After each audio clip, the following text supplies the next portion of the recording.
Hane mugako laguntza puntu batean gaude orain. Deitu dizugu, zu izan zinelako Kiefetik gerraren lehenengo egunak kontatu zizkigun pertsona. Baina oraingo honetan kontrako bidea egin duzu. Gerratik ihes egitea tokatu zaizu. Ez dakit nola bizi izan duzun. Momentu batetik bestera, gau batean, Kiev eta herrialde osoa erasotzen hasi ziren, eta gerrak harrapatu ninduen, hau da, fronteak harrapatu ninduen Kieven, hau da, berehala frontea Kiev bilakatu zen, ez? Eta orduan, niri gertatu zaitzaidana izan zen, honek harrapatu ninduela aurdun. Eta orduan, kontraesan askorekin, batu nintzen, Ukrainar asko batu ziren konboi humanitario batera, eta Moldaviako muga gurutzatu genuen, Ukraina eta Moldaviaren arteko muga, ez? Eta kontraesan askorekin, alde batetik kazetari bezala kontatu nahi nuelako, edo kontatzen segitu nahi nuelako, eta beste alde batetik banekielako, eta hau ez nuen momentu batean ere zalantzan jarri,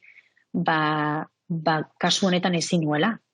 Eta gero kontraesan handiak ere, atzean emakume aurdun asko utzi ditu dalako. Ze guk aterpeetan, bunkerretan, 3 gau pasa genituen.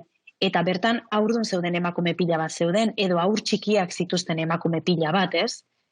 Eta pertsona horiek atzean geratu ziren, ez zuten ihes egiteko aukerarik izan. Eta nik ikuspuntu privilegiatu batetik kazetaria eta atzerritarra naizen heinean aukera izan nuen joateko, ez? Orduan, sentimendu pila bat buruan eta kontraesan pila bat, ez? Hane, zuk Europaren bi aurpegiak ikusi dituzu. Eta kontatu egin diguzu. Nola Europak usten zituen beste migrante batzuk, Ukrainarrak ez zirenak, basoetan hotzez hiltzen. Eta orain berriz, Ukrainarrei nola irekitzen dizkion besoak hori ikusten ari zara. Horren aurrean, ze pentsatze duzu?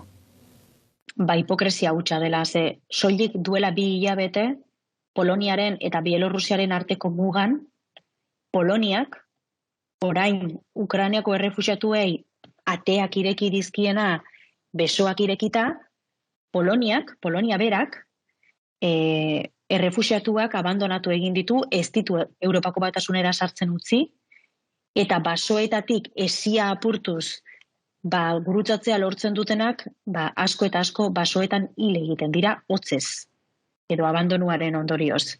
Ez dituelako nahi. Eta horiek dira Iraketik, Siriatik eta Afganistanetik iristen diren errefuxiatuak. Egia da, inoiz ez dugula horrelako errefuxiatu krisi handi bat pairatu hain egun gutxitan. 2 milioi errefuxiatu 10 eguneko epean hori Bigarren Mundu Gerratik etzen ikusten.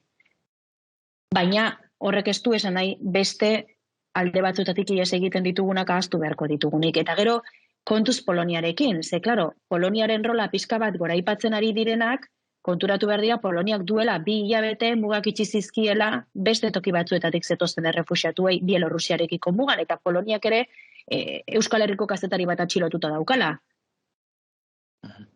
Pablo González, orduan, Poloniaren hipokresia ere oso agerikoa geratzen ari da errefuxiatuen krisi honetan. Argi hau ezin da esan. Musu handi bat eta mila esker. Agur. Agurane. Да, это можно пойти.